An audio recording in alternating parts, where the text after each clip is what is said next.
Hello friends, welcome to ராஹிஸ் சமையலறை. இன்றைக்கி நம்ம என்ன பார்க்க போகிறோம்னா, எப்போவுமே நம்ம வந்து ஒரு டிஷ்ஷாக பார்ப்போம். இன்றைக்கி நம்ம என்னோடய மார்னிங் ரொட்டீன் தான் பார்க்கலாம் வாங்க. இன்றைக்கி நம்ம மார்னிங் வந்து தேங்காய் பால் சாப்பாடும் பச்சைப்பயிர் கிரேவியும் பண்ணேன். தேங்காய் பால் சாப்பாடு வந்து என்னோடய குழந்தைக்காக லன்ச் பாக்ஸ்க்காக பண்ணேன். பச்சைப்பயிறு வந்து மதியானம் லன்ச்சுக்காக பண்ணேன். ரெண்டுமே சேர்த்து ஒரே டைமில் ஃபினிஷ் பண்ணியாச்சு வேலை. வாங்க அது எப்படி செய்கிறதுன்னு பார்க்கலாம். ஆல்ரெடி இந்த 2 ரெசிப்பியும் நம்ம சேனலில் இருக்குது.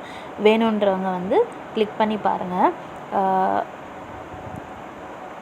இப்போது தேங்காய் பால் சாதம் செய்கிறதுக்காக ஃபஸ்ட்டு வந்து நான் வந்து ஒரு 3 வெங்காயத்தை கட் பண்ணி எடுத்துகிட்டு கொஞ்சம் பட்டை லவங்க ஏலக்காய் போட்டு எண்ணெய் போட்டு வெங்காயம் போட்டு வதக்கியாச்சு. இஞ்சி பூண்டு பேஸ்ட் வந்து போட்டு அதையுமே கொஞ்சம் வதக்கியாச்சு. வதக்கின பிறகு நம்ம வந்து தக்காளி, பச்சை மிளகா, கொஞ்சோண்டு புதினா, கொத்தமல்லி எல்லாமே போட்டு அதையுமே நல்லா வதக்கணும். இது நல்லா வதங்கின பிறகு தான் நம்ம வந்து தேங்காய் பால் ஊற்றணும். வதங்கினதுக்கு முன்னாடியே தேங்காய் பால் ஊற்றுனீங்கன்னா டேஸ்ட் அவ்வளோவா நல்லா வராது. இது 2 கிளாஸ் அரிசிக்கு நான் வந்து 4 கிளாஸ் வந்து தேங்காய் பால் ஊற்றியிருக்கேன். இது வந்து பாஸ்மதி ரைஸ்லேயோ பச்சரிசிலையோ செய்கிறது கிடையாது. வீட்டில் நார்மலாக இருக்க நம்ம செய்கிற புழுங்கரிசியில் தான் வந்து தேங்காய் பால் செஞ்சால் சூப்பராக இருக்கும். பாஸ்மதி ரைஸில் செஞ்சாலும் சூப்பராக இருக்கும். பிரியாணி அரிசி எந்த அரிசி செஞ்சாலும் சூப்பராக இருக்கும். ஆனால் பாயில்டு ரைஸில் செஞ்சு பாருங்கள், புழுங்கரிசியில் சூப்பராக வரும். இப்போ வந்து தேங்காய் பால் நல்லா கொதித்த பிறகு நம்ம வந்து அரிசி போட்டு தம் விட வேண்டியதான். அவ்வளோதான், தேங்காய் பால் ரெடி ஆகிடும். இப்போ உப்பு போட்டாச்சு. இப்போ நான் மத்தியானம் சாப்பாடுக்காக அரிசி வந்து அதையுமே களைஞ்சி வச்சுட்டேன். இப்போது தேங்காய் பால் நல்லா வந்து கொதித்த பிறகு, அந்த தண்ணி நல்லா கொதித்த பிறகு நம்ம வந்து ரைஸை வந்து ஆட் பண்ணிக்க வேண்டியதான். ஆட் பண்ண பிறகு நம்ம வந்து நல்லா வந்து அந்த சாப்பாடை நல்லா கலக்கி விட்டு உப்பு போட்டு எவ்வளோ வேணுமோ நம்ம கலக்கி விட்டு இந்த டிஷ்ஷுக்கு வந்து ஸ்பைசஸே பச்சை மிளகா தான். உங்களுக்கு எவ்வளோ பச்சை மிளகா வேணுமோ அதை நீங்கள் ஆட் பண்ணிக்கலாம். இப்போ வந்து நான் பச்சைப்பயிறு கிரேவி செய்கிறதுக்காக பச்சைப்பயிறு வந்து உப்பு போட்டு வேக வச்சுட்டேன்.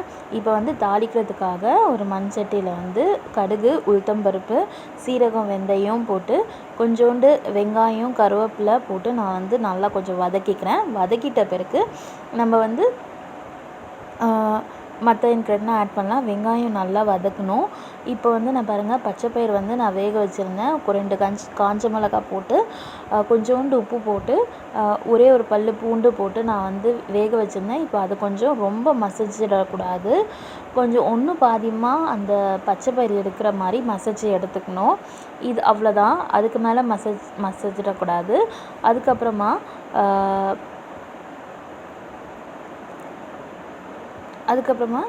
தேங்காய் பால் வந்து சாப்பாடு ரெடி ஆகிடுச்சு.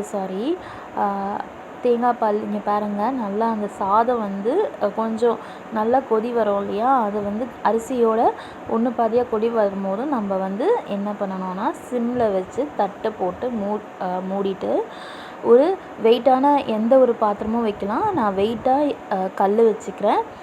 நம்ம எப்போவுமே இடுக்கி வைக்கிறோம் இல்லையா, அந்த கல் வச்சுக்கிறேன். இப்போ வந்து சிம்மில் வச்சு அது ஒரு 20 மினிட்ஸ் கிட்ட டிஸ்டர்ப் பண்ணக்கூடாது. அவ்வளோதான், அது சூப்பராக ரெடி ஆகிடும்.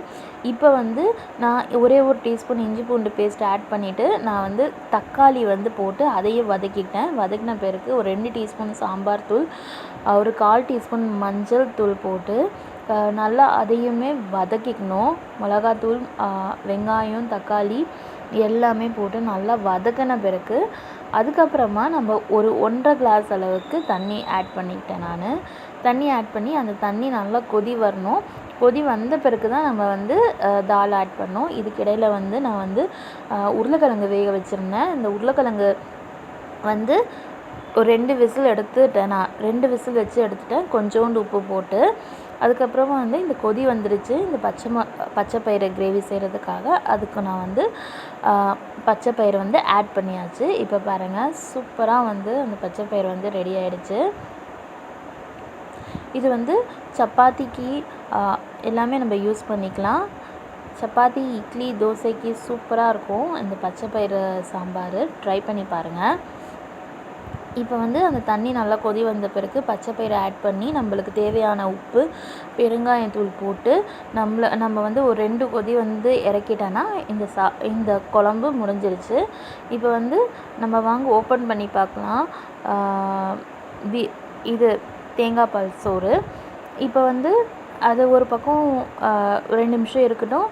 இப்போ வந்து நான் வந்து உருளைக்கிழங்கு வேக வச்சுருந்தேன். அந்த வேக வச்சுருந்த உருளைக்கிழங்கை வந்து நல்லா கட் பண்ணி பீஸாக எடுத்துகிட்டு எந்த ஷேப்பில் வேணாலும் கட் பண்ணிக்கலாம். கட் பண்ணிவிட்டு கொஞ்சோண்டு 2 டீஸ்பூன் மிளகாத்தூள், தனியாத்தூள், 1/4 டீஸ்பூன் மஞ்சத்தூள், உப்பு, கொஞ்சோண்டு இஞ்சி பூண்டு பேஸ்ட்டு, கொஞ்சம் சீரக சோம்புத்தூள் போட்டு, கொஞ்சோண்டு பெருங்காயத்தூள் போட்டு நம்ம வந்து நல்லா ஃப்ரை பண்ணுறதுக்காக கலக்கி எடுத்துக்க வேண்டியதான். ஒரு 2 நிமிஷத்துக்கு அப்புறம் வந்து நம்ம எப்போவுமே மீன் ஃப்ரை பண்ணுற மாதிரி நம்ம தவாவில் வச்சு ஃப்ரை பண்ணிக்கலாம்.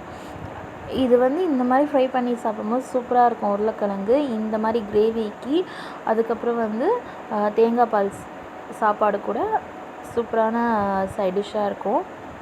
இப்போ வந்து ரெடி ஆகிடுச்சு பச்சை பயிறு கிரேவி. அதுக்கப்புறம் இப்போ தேங்காய் பால் அதுவுமே ரெடி ஆகிடுச்சு.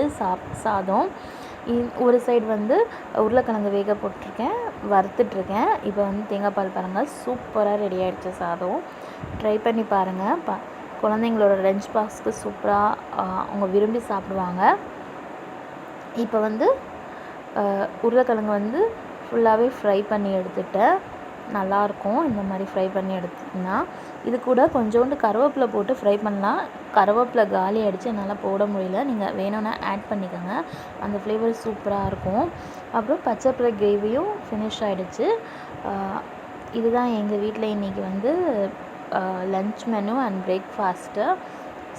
லன்ச் மெனு இது மத்தியானத்துக்கு உண்டான லன்ச்சுக்கு குழந்தைக்கு செஞ்சது. அதுக்கப்புறம் வந்து மதியானத்துக்கு எங்களுக்காக பச்சை பயிறு கிரேவி செஞ்சுக்கிட்டேன். அதுக்கப்புறமா நம்ம வந்து லன்ச் பாக்ஸில் கட்ட வேண்டியது தான். லன்ச் பாக்ஸில் பேக் பண்ணுறதுக்காக பாருங்கள், அந்த தேங்காய் பால் வந்து நம்ம வேக வைக்கும் போது கொஞ்சம் ஓரமாக வந்துடும் இல்லையா, அதெல்லாம் நல்லா வந்து கலக்கி எடுத்துகிட்டு நம்ம கொஞ்சம் ஆற விட்டு பேக் பண்ணால் சூப்பராக இருக்கும். லன்ச் பாக்ஸ்க்கு இதுவுமே நீங்கள் ட்ரை பண்ணலாம். இப்போ வந்து பேக் பண்ணிவிட்டு ஓகே, தேங்க்யூ.